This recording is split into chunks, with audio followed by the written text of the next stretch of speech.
항상 신앙생활을 하면서 우리 성도님들은 진실되고 참되게 또 이렇게 신앙생활을 하시는 우리 성도님들이 되시기를 예수님의 이름으로 축원드립니다.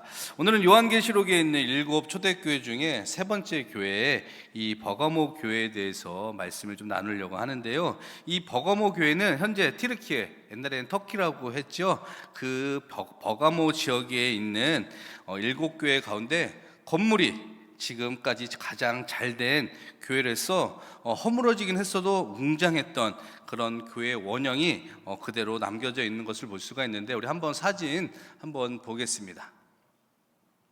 자, 저 지역에 가면 버가모 교회가 저렇게 세워져 있습니다.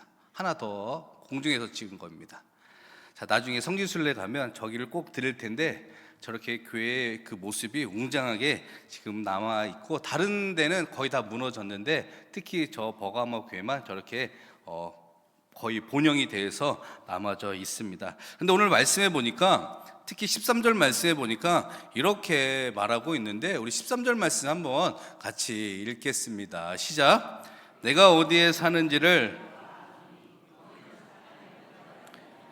내가 내 이름을 굳게 잡아서 내 충성된 증인 안디바가 그 사탄이 사는 곳에서 중임을 당했때에도 나를 믿는 믿음을 저버리지 아니하였도다. 아멘. 말씀해 보니까 이런 구절이 있습니다. 내가 어디에 사는지를 내가 아노니 거기는 사탄의 권자가 있는 데라 라고 이 구절이 있습니다.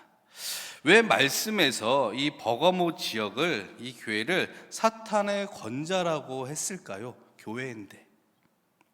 그 이유를 찾아보니까 이 버가모 지역은 다른 지역과 달리 유명한 신전이 많았다고 합니다. 그 신전 이름을 찾아보니까 에스쿨라피우스라는 신전이라고 하는데, 이렇게 이야기하면 우리가 잘 모르는데, 그리스 신화에 보면 거기에 제일 우두머리 대빵, 그 신이 누구죠? 제우스입니다. 제우스. 그러니까 이 에스쿨라피우스 신전을 제우스 신전이라고도 이렇게 부르기도 합니다. 그리고 그 지역에 사는 사람들은 그 우상을 섬기는데, 그 우상의 형상이 바로 뱀의 형상으로 되어져 있습니다. 그런데 우리가 뱀하면 떠오르는 거 뭐가 가장 먼저 떠오르죠? 뱀하면 사탄? 마귀가 가장 먼저 우리가 떠오르죠. 그리고 이 성경에서 뱀은 사탄의 상징으로 많이 이야기를 합니다. 그리고 창세기 때부터 시작해서 이 뱀이나 바다의 용은 모두 다 악령으로 이 상징되는 그런 표현으로 기록되어져 있는데, 이 뱀을 신으로 섬기는 문화가 특히 문명이 시작하고 발달한 이 고대 이집트에서부터 성행을 하였다라고 합니다. 그래서 TV에서 뭐 이집트의 왕이나 이 스핑크스를 보면 이마에 뭐가 달려져 있죠?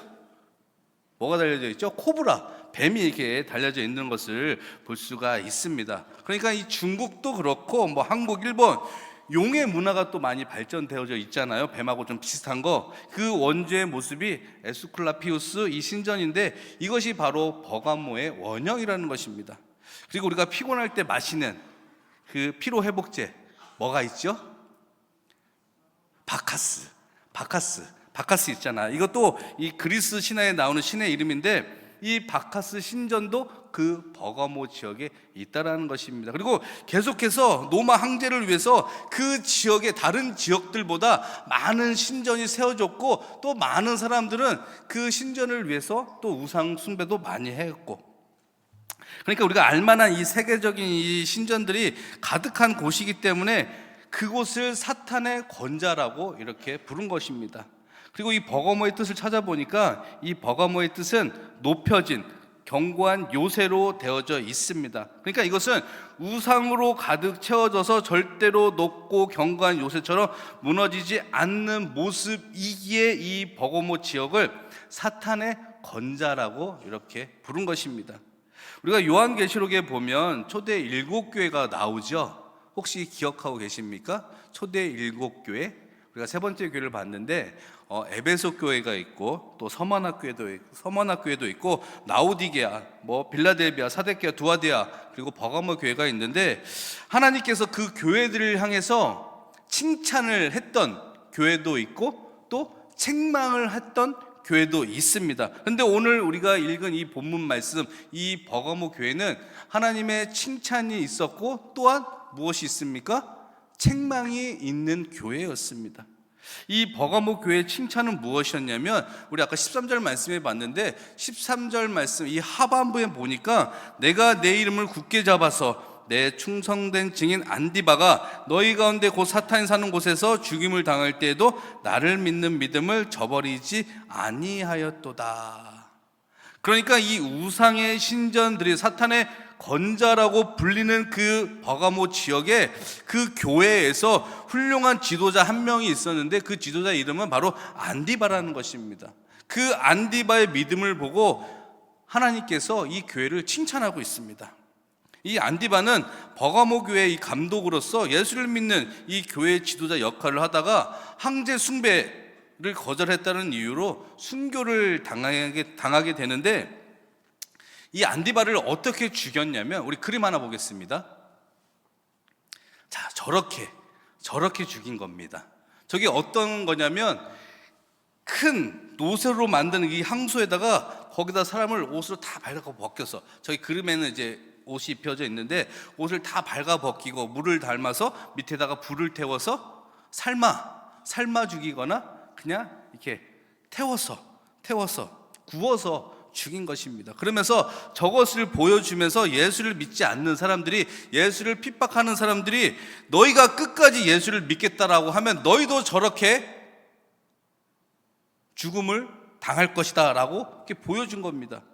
그런데 그 안디바가 저것을 이겨냈기 때문에 예수님께서 그의 이름을 고유명사로 기억하시면서 저 버가모 교회를 칭찬하신 것입니다.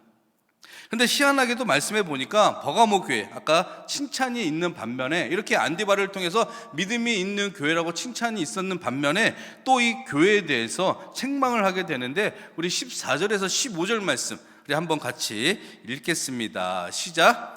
그러나 거기 내게 발람의 교훈을 지키는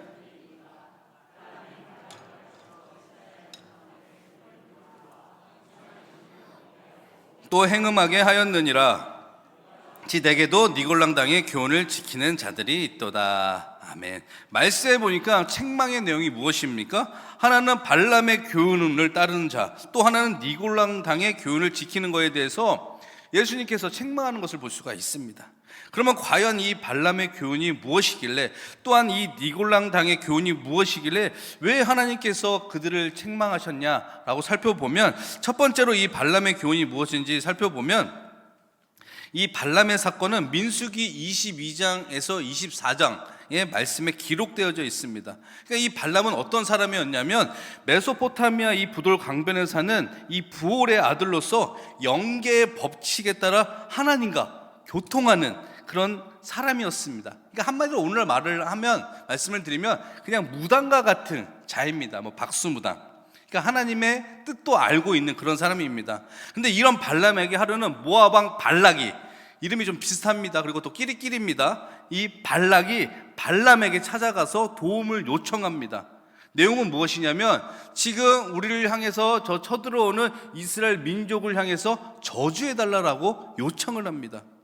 그 당시 이제 이스라엘 백성들은 출애굽을 40년 동안 광야 생활을 거치면서 이제 가나안 땅을 목전에 둔 상태입니다. 그러니까 이스라엘 민족이 어떻게 움직이고 이스라엘 민족을 향해서 하나님이 어떻게 하셨는지 이미 이 모압 왕 발락은 알고 있었습니다. 그러니까 이 이스라엘 민족이 들어오는 것을 보고 그 마음 가운데 두려움이 생긴 것입니다. 그래서 겁을 먹고 이 발람에게 가서 도움을 요청합니다. 그래서 이 발람을 찾아가서 이제 요청을 했는데, 발람이 또 그래도 아까 무당이라고 했잖아요. 영계에 대해서 조금 아는 사람이었어요. 그래도 하나님에 대해서 또 알고 있는 사람이었어요. 그래서 하나님께 기도합니다. 하나님의 뜻이 어디 있는지 이 발람이 물어봅니다. 근데 또 여기에 대해서 하나님께서 응답해 주셨어요. 뭐라고 응답해 주셨냐면, 민수기 22장 12절 말씀 한번 또 같이 읽겠습니다. 시작. 하나님이 발람에게 이르시되 너는 그들과 함께 가지도 말고 그 백성을 저주하지도 말라. 그들은 복을 받은 자들이니라. 아멘. 뭐라고 하고 있냐면, 이스라엘 백성들은 복을 받은 자들이기 때문에 그들을 위해서 너가 해야 될 것은 저주를 하지 말라라고 하나님께서 이 발람에게 말씀하신 것입니다. 그래서 이 발람이 하나님의 뜻을 명확하게 알고 있어서 이 발락의 요청을 거절하게 됩니다. 그런데 어떻게 합니까? 또 이 모압 왕이 다급하잖아요. 이 이스라엘 백성들이 계속해서 진격해 오는 것을 보고 자기 땅을 또한 쳐들어올까봐 겁이 나서 계속해서 포기하지 않고 이번에는 기인들과 같이 사람들과 같이 금은보화, 억만장자를 가지고 가서 발람에게 갑니다. 그러면 발람이 이미 하나님의 뜻을 알았다라고 하면 그것을 거절하거나 뿌리쳐야 되는데, 그걸 보자마자 그 마음 가운데 뭐가 생깁니까? 욕심이 생긴 거예요. 금은보화를 가지고 와서 디미니까 이 발람의 마음이 움직이기 시작한 거예요. 그 욕심 때문에 마음이 흔들리게 됩니다. 그러면서 하나님의 뜻을 알면서도 또 이 발람이 또 물어봐요. 2번, 3번까지 물어봅니다. 그래서 하나님께서는 이번에는 뭐라고 대답을 했냐면, 민수기 22장 20절 말씀 우리가 같이 읽겠습니다. 시작. 밤에 하나님이 발람에게 임하여 이르시되 그 사람들이 너를 부르러 왔거든 일어나 함께 가라. 그러나 내가 내게 이르는 말만 준행할지니라. 아멘. 하나님께서 처음에 말했던, 발람에게 말했던 그 내용이랑 좀 다릅니다. 처음에는 절대로 너 저주하면 안 돼, 그들은 복받은 백성들이야 라고 했는데, 이번에는 나중에 같이 가라고 합니다. 만일 정말 여기에 대해서 이 발람이 하나님의 뜻을 향한 그런 마음을 가지고 있었다면 절대로 이렇게 해서는 안 됩니다. 근데 하나님께서 왜 또, 그렇다면 왜 발람에게 그들과 같이 가라고 한 이유가 무엇일까요?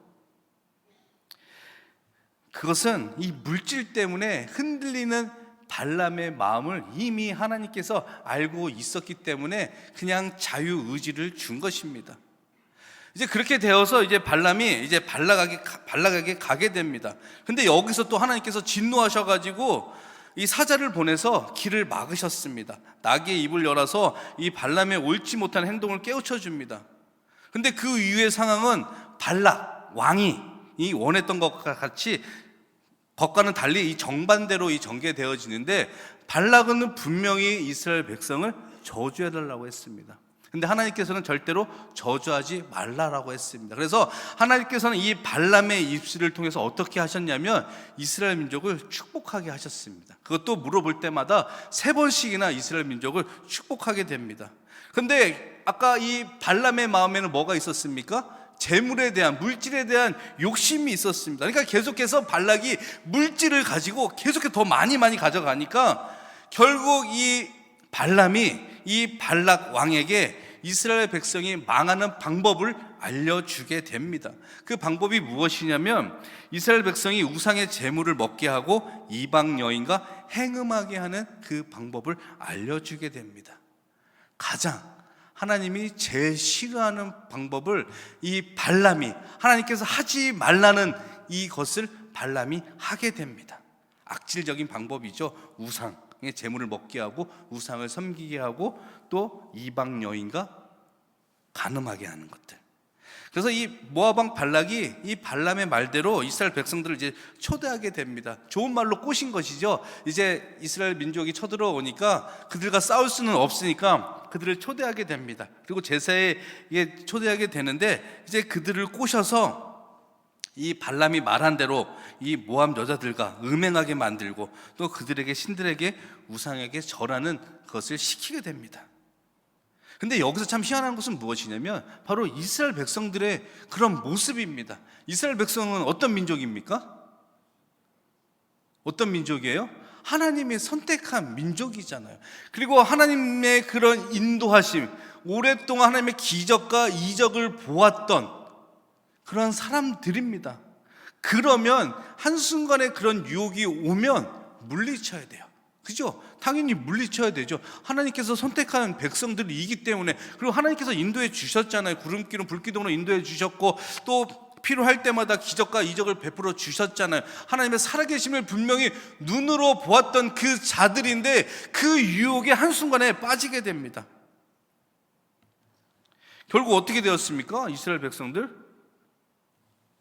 그 결과 징계를 받아서 연병에 걸렸다라고 성경에 기록되어져 있습니다. 연병, 전염병이죠. 그래서 죽은 사람이 24,000명이나 죽었습니다. 24,000명. 그러니까 이 발람의 교훈이라는 것은 세상 욕심에 의해서 또는 세상과 타협해서 하나님의 말씀을 가르치지 말라라는 것입니다. 그리고 하나님의 말씀을 그렇게 판단하지 말라라는 것입니다.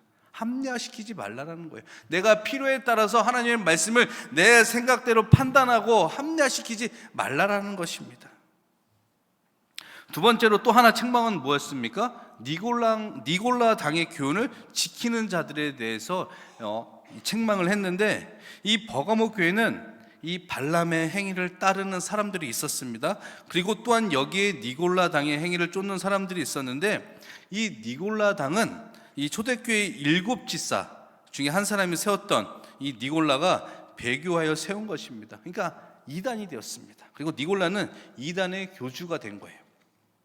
이 니골라 당은 이 버가모 교회뿐만 아니라 에베소 교회도 있었어요. 그래서 에베소 교회는 이 니골라 당을 미워한다라고 기록되어져 있는데, 이 니골라 당을 헬라어로 찾아보니까 정복하다라는 뜻을 가지고 있습니다. 그런데 발람의 이름의 뜻도 백성을 정복한다라는 뜻을 가지고 있어요. 그러니까 니골라 당은 육신의 충동에 절제를 하지 않고 쾌락에 자신들을 내던진 이 그리스도인들을 일컫는 이름이었습니다. 그러니까 교리가 뭐였냐면, 육체는 사탄에게 속한 것이므로 죄를 지을 수밖에 없다라고 주장하는 반면에, 한 번 구원받는 사람은 무슨 죄를 지어도 죄가 되지 않는다. 어디서 많이 들어보지 않았습니까? 이거 구원파들이 하는 논리입니다. 그런 교리입니다. 한 번 구원을 받았기 때문에 너희는 죄를 지어도 된다. 그런데 이러한 생각들이 어느 때는 우리에게도 있을 때가 있습니다. 내가 한 번 구원 받았기 때문에 내가 죄 짓는 거에 대해서 아무런 생각하지 않고 계속해서 죄를 짓고 있는 모습들이 있다라는 것입니다. 그러면서 우리의 생각은 뭡니까? 나는 구원받고 천국에 갈 수 있어? 내 믿음은 괜찮아? 그래도 나는 교회 열심히 다니니까 괜찮을 거야? 라고 생각하는 이런 모습들이 우리 안에 있다라는 것입니다. 결국 그들은 한번 구원을 받았기 때문에 이 계명을 준수하는 것을 멸시하고 죄를 짓고 간음을 일삼고 우상의 재물을 먹던 이 쾌락주의에 빠졌던 이 니골라 당, 그러니까 거짓된 것과 이 속된 것을 구별을 없앴고 세상과의 교회를 차를 알 수 없게 만들어서 세상과 타협을 하던 사람들의 모임이 바로 이 니골라 당의 모임입니다. 그런데 이런 모습이 우리 안에도 어느 때는 있다라는 것입니다. 세상과 타협하려고 하는 이런 모습들. 여기에 이 버가모 교회에 이 니골라 당의 교훈을 따르는 사람들이 있었습니다. 그러니까 그들은 이런 악을 행하면서도 그들의 행위가 구원과는 아무 상관이 없는 것으로 믿고 있습니다. 우리 좀 비슷하죠. 사람은 예수를 믿음으로 구원을 얻으면 영적으로 얻은 구원은 육신의 죄로 소멸되지 않는다. 아까도 말씀을 드렸지만 내가 구원을 받으면 죄를 지어도 상관없다. 죄를 지어도 상관이 없습니까? 아니죠. 상관이 있죠. 그래서 하나님께서는 이 버가모 교회, 아까 믿음을 지킨 이 안디바의 그런 믿음을 칭찬을 했지만, 이런 모습으로 이런 생각을 가진 사람들이 있었기 때문에 하나님께서는 이 교회를 책망하신 것입니다. 정말 우리가 신앙생활에 있어서, 믿음 생활에 있어서 우리가 조심할 부분입니다. 자칫 신앙생활을 하다가 나도 모르게 그냥 내 마음대로 신앙생활을 하는 그런 부분들이 있다라는 것입니다. 그래서 우리가 이런 발람과 이 니골라 당의 교훈을 통해서 영적으로 깨달아야 할 것은 무엇이냐면, 그 첫 번째가 진리를 떠나 세상과 타협하는 적당주의 신앙에 대한 경계를 늘 항상 조심해야 됩니다. 이 발람이 하나님의 뜻을 분명히 알면서도 이 물질의 욕심 때문에 이 사망의 길로 갔던 것처럼, 우리도 신앙생활을 하면서 이제는 적당히 세상과 타협하고자 하는 그런 경향이 점점 더 갈수록 있다라는 것입니다. 신앙생활을 하면 할수록 더 성장하고 성숙해져야 되는데 우리가 그러지 않는다라는 것입니다. 그냥 적당히 때우다가 말려고 하는 그런 신앙의 모습이 있고 믿음의 그런 모습들이 있다라는 것입니다. 기도도 마찬가지입니다. 찬양도 마찬가지고요. 예배도 마찬가지입니다. 하나님께서는 분명히 세상을 사랑하지 말라라고 했는데 우리는 이 모든 것들을, 세상의 물질적인 것들을 끊어야 되는데 여전히 우리는 하나님보다 이것들을 더 사랑하는 모습들이 나타날 때가 너무나 많다라는 것입니다. 그러면서 우리는 타협하고 있습니다. 나는 신앙이 좋아, 나는 믿음이 좋아. 왜? 내가 교회 안 빠지고 열심히 다 다니니까. 이것을 합리화시키고 판단하는 모습들이 우리 안에 여전히 많이 남아있다라는 것입니다. 하나님을 사랑할 수 없는데 어떻게 하나님의 말씀을 지킬 수 있겠습니까? 하나님보다 더 세상을 사랑하는데 우리가 어떻게 제 유혹에서 빠지게 되는 거예요, 그냥. 가끔씩 이제 아는 지인 친구들이나 동생들이 물어봐요. 제가 이제 정읍에 있으니까. 그럼 물어봐요. 교회에 대해서 물어봐요. 정읍순교회는 어떤 교회예요? 이렇게 물어봅니다. 여러분, 우리 교회는 어떤 교회입니까? 누가 대답하셨는데 잘 안 들렸어요. 좋은 교회. 맞아요. 저도 그렇게 대답해요. 우리 정읍교회 정말 좋은 교회다. 좋은 교회다. 우리 성도님들 너무 정도 많고 정말 성실하고 교회를 위해서 사랑하고 그 순수함, 예배를 향한 그런 딱 이렇게 얘기를 합니다. 그래서 저는 또 한 번 어떻게 얘기를 하면 우리 교회는 역사와 전통도 있지만 제가 봤을 때는 사랑이 가장 많이 넘치는 교회인 줄 믿습니다. 아멘 안 하시는 분들은 우리 교회 사랑이 없나 봐요. 제가 봤을 때는 그래요. 사랑이 정말 정이 너무나 많아요. 그러면 우리가 해야 될 것은 무엇입니까? 여러분, 우리가 이 교회, 저는 이제 2년 3년 정도 됐는데 이 교회를 보면서 여기까지 건축하기까지, 이 성전을 건축하기까지 얼마나 많은 시련이 있었을까. 그냥 이 성전을 건축하기까지, 이 교회가 세워지기까지 하나님께서 그냥 복 주셔서, 물론 복을 주셨기 때문에 이렇게 세워졌겠죠. 그러나 그만큼 우리 성도님들이 어떻게 했습니까? 이 교회를 이루기 위해서 최선을 다하고 열심을 다하고 정말 있는 모든 것을 다해서 헌신했던 그런 모습이 있었기 때문에, 그리고 사랑으로 하나 되었기 때문에 또 이 성전을 지으면 어떻게 됩니까? 모여야 돼요. 기도하면 모여야 돼요. 예배도 드려야 되고 찬양도 마찬가지입니다. 그런데 지금은 어떻습니까? 예전에 그런 영광이 우리 교회에 있었습니다. 그럼 부흥이 분명히 있었습니다. 그러면 지금은 어떠하냐라는 것입니다. 우리가 착각하지 말아야 할 것은, 과거도 물론 중요합니다. 그런데 과거는 그렇게 중요하지 않습니다. 과거의 영광이 오늘날의 영광이 되지 않는다라는 것입니다. 왜? 우리가 하지 않으면 그 영광이 우리에게 오지 않는다라는 것입니다. 그렇기 때문에 앞으로 이제 우리가 어떻게 될지 늘 항상 그걸 생각하면서 교회를 위해서 헌신하고 봉사하고, 우리 신앙도 마찬가지입니다. 앞으로를 위해서 내가 예전에 했기 때문에 거기에 머물러 있는 것이 아니라 더 성장하고 자라가기 위해서 우리는 계속해서 뭔가를 이뤄가야 된다는 것입니다. 옛날에 사랑이 넘치고 기도 많이 했고 찬양이 넘치고 예배가 뜨거웠고, 그런데 오늘날 옛날에 그렇게 했기 때문에 이게 계속 갈 거야 라고 생각하면서 기도하지 않고 찬양하지 않고 예배를 정말 드리지 않는다라고 하면 부흥은 될 수가 없습니다. 이게 뭐예요? 적당히 그냥 타협하는 거예요. 내가 옛날에 했기 때문에 잘 되겠지. 신앙생활도 아까도 마찬가지라고 했는데, 내가 예전에 열심히 했는데 나 이제 안 해. 안 된다라는 것이죠. 바꿔 말하면 시간이 점점 가면 갈수록 우리가 더 해야 된다라는 것입니다.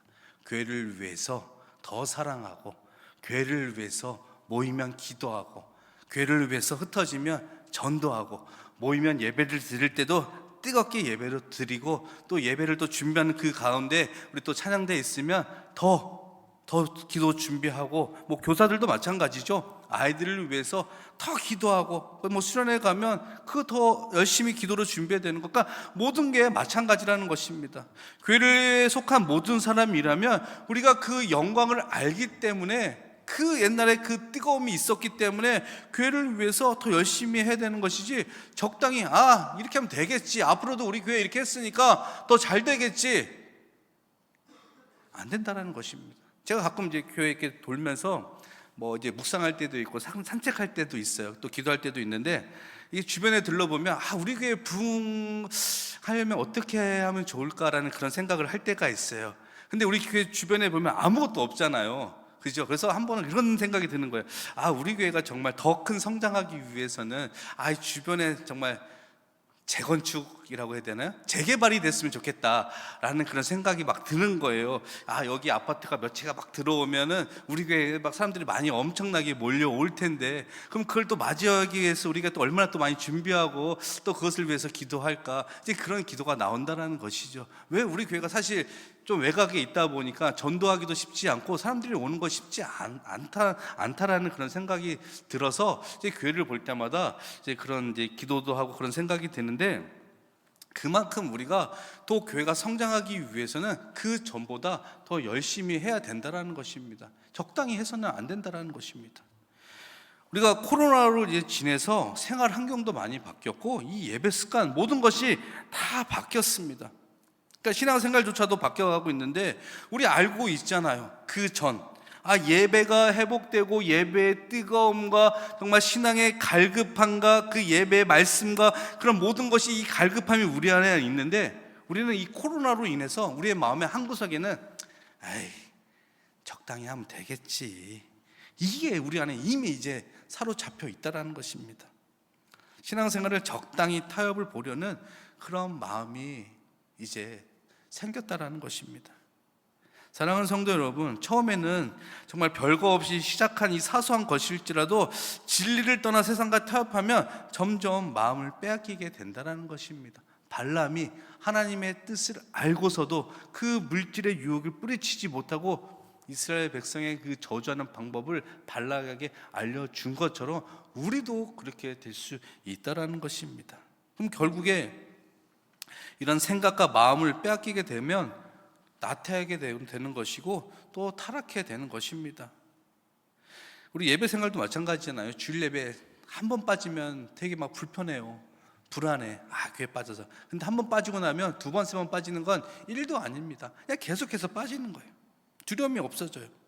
그래서 이 갈라디아서를 보면 바울이 갈라디아 이 교인들에게 염려한 것이 있는데, 너희가 제발 그리스도의 십자가의 복음의 진리 앞에서 다른 변질된 다른 복음을 믿지 말고 혼동하지 말라는 것이었어요. 그건 무엇이냐면 너희가 복음 앞에서 적당히 믿지 말라라고.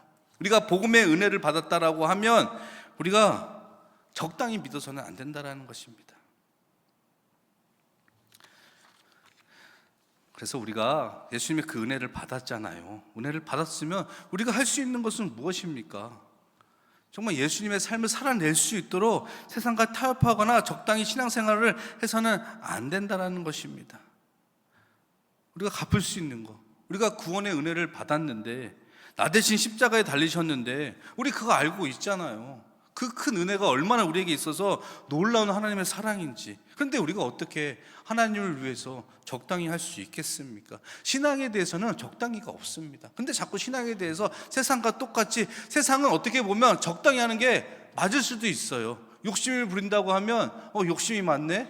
이렇게 얘기할 수 있지만 신앙에 대해서는 욕심이 없어요. 하나님의 뜻을 향한 하나님의 영광을 위해서 이 적당히는 없다라는 것입니다. 그러니까 내가 받은 그 은혜를 가지고 늘 항상 최선을 다할 수 있는 우리 성도님들 되시기를 바라겠습니다. 두 번째로는 한 번 정한 마음은 흔들려서는 안 된다는 것입니다. 우리가 그러잖아요. 예수님 믿고 나면 막 뜨거움이 막 생기잖아요. 그죠? 막 열정이 막 생깁니다. 은혜를 받고 나면 뭔가 계속해서 마음에 막 이렇게 솟아나요. 그럼 우리가 또 어떻게 고백합니까? 하나님, 내가 내 모든 것을 드리겠습니다. 제가 하나님의 마음을 가지고 아골 골짜기까지 가겠습니다라고 고백하고 선포하고 이렇게 해요. 근데 시간이 지나면 어떻게 됩니까? 그것이 사라지게 돼요. 그냥 예전에 그런 모습으로 돌아가는 모습들이 있습니다. 진정한 하나님의 사람은 시간이 지나거나 상황이 달라진다 해도 마음이 변하지 않아야 된다는 것이죠. 이 버가모 교회 교인들 중에는 이 안디바가 순교한 것을 보고 분명히 믿음을 지킨 자도 있었습니다. 그러나 그곳 안에는 이 발람의 항의를 쫓아서 세상과 타협한 사람들도 있었습니다. 그래서 하나님께서 우리에게도 말씀하고 있습니다. 분명히 너희가 다니는 이 공동체 안에도 믿음을 지키는 자가 있는 반면에 이렇게 세상과 타협하는 사람들이 있다. 그런 사람들을 위해서 너희가 해야 될 것은 회개할 것을 우리에게 당부하고 있습니다. 그래서 우리가 이렇게 좀 잘못된 신앙의 길을 가고 있다면, 혹 변질된 복음 앞에 있다면 빨리 회개하라고 우리에게 말씀하고 있습니다. 그렇지 않으면 하나님께서 뭐라고 하고 계시냐면 직접 내 입의 검으로 그들과 싸우신다라고 했어요. 너희가 회개하지 않으면 내가 직접 싸우겠다.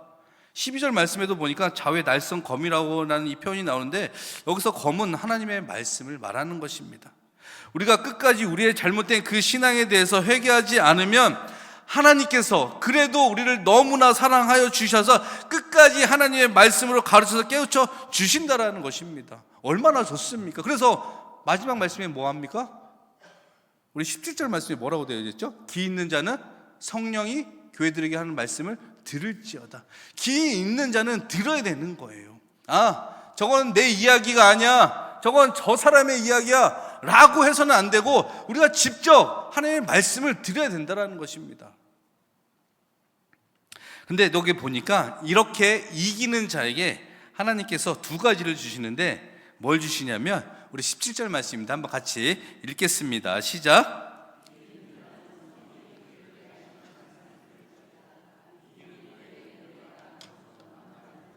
또 흰돌을 줄 터인데 그 돌 위에 새 이름을 기록한 것이 있나니 받는 자 밖에는 그 이름을 알 사람이 없느니라. 아멘. 이기는 자에게 하나는 감추었던 만나를 주겠다라는 것입니다. 이 만나는 요한복음 6장에 나오는 예수 그리스도를 의미합니다. 예수님께서 직접 나는 생명의 떡이라고 했습니다. 그러니까 그 떡을 먹는 자는 영원히 또한 살리라고 했습니다. 그러니까 이 감추었던 만나를 주시겠다는 것은 예수 그리스도를 말미암아 구원에 이르러 천국에서 영원히 살 거라는 것을 우리에게 말씀해 주고 있는 것입니다. 이것도 너희가 믿음을 잘 지키면, 그리고 너희가 가진 그 잘못된 죄에서 회개하면 하나님께서 우리에게 이 영원한 만나를 주시겠다라는 것입니다. 그 또 한 가지는 흰돌을 주시겠다라고 했어요. 흰돌. 이 흰돌에는 깊은 의미가 담겨져 있습니다. 이 흰돌은 당시 이 법정에서 이 재판할 경우 흰돌과 검정돌을 사용했는데, 이 재판 결과에 따라서 어느 때는 흰돌, 어느 때는 이 검정돌을 했는데, 이 흰돌은 무죄를 선언할 때 사용했던 돌이 이 흰돌입니다. 그리고 노예가 자유인이 되었을 때도 이 흰돌을 주었는데 때로는 거기다가 이름을 새겨서 주었다라는 것이죠. 그 또한 이 흰돌은 싸움에서 15번 승리한 투사에게도 주어졌다라는 것입니다. 그래서 이 흰돌은 자유와 명예의 상징적으로 사용되어졌고, 그래서 이 흰돌은 그리스도 안에서 세상에 승리한 이 그리스도인이 하나님의 자녀가 되는 명예를 얻게 되는 것을 이렇게 상징적으로 표현한 것입니다. 그런데 중요한 것은 무엇이냐면 이 흰돌 위에 새 이름을 기록하여 주신다는 것입니다. 흰돌을 주는데 너가 믿음을 지키고 또 회개함으로 하나님 앞에 나왔을 때, 세상과 타협하지 않고 온전히 하나님만 믿고 나갔을 때 이 흰돌을 주는데 거기다가 이름을 써서 준다라는 것입니다. 근데 또 중요한 건 무엇이냐면 그 이름을 아는 사람은 그 흰돌을 받은 사람만 안다라는 것입니다. 성경에 보면 이름이 바뀐 분들이 있죠. 아브라함이나 뭐 사라나 뭐 야곱이나 바울. 근데 다 이런 사람들 하나님께 쓰임 받는 사람들입니다. 어떤 시련과 환경에서도 하나님께 늘 항상 순종한 사람들이었고, 하나님을 위해서 헌신하고 하나님의 영광만을 위해서 살았던 믿음의 사람들이었습니다. 이렇게 믿음의 신앙을 지켜냈을 때 주어지는 하나님의 축복입니다. 우리가 하나님 앞에 섰을 때 하나님께서 우리에게 흰돌을 주시는데 거기에 내 이름이 쓰여졌다고 생각해 보시기 바랍니다. 얼마나 좋겠습니까? 하나님 앞에 섰는데 똑같이 신앙생활을 했는데 누구는 검정돌 받는다고 생각하면 마음이 어떻겠습니까? 그래서 오늘 이 버가모 교회를 통해서 우리에게 주어지는 말씀은 우리 모두가 저를 포함해서 진리를 떠나 세상과 타협하는 이 적당주의 신앙에 대한 경계를 정말 조심하고 잘못된 신앙의 길로 가고 있으면 우리는 반드시 회개해야 된다라는 사실입니다. 사랑하는 성도 여러분, 하나님의 말씀으로 변치 않는 믿음의 신앙을 잘 지켜내어 승리하는 우리 성도님들 되시기를 바라겠습니다. 그럴 때 하나님께서 생명의 양식인 만나와 흰돌을 받아서 그 흰돌에 새 이름이 기록되어져 있는 그런 축복을 받는 우리 성도님들 되시기를 예수님의 이름으로 축원드립니다.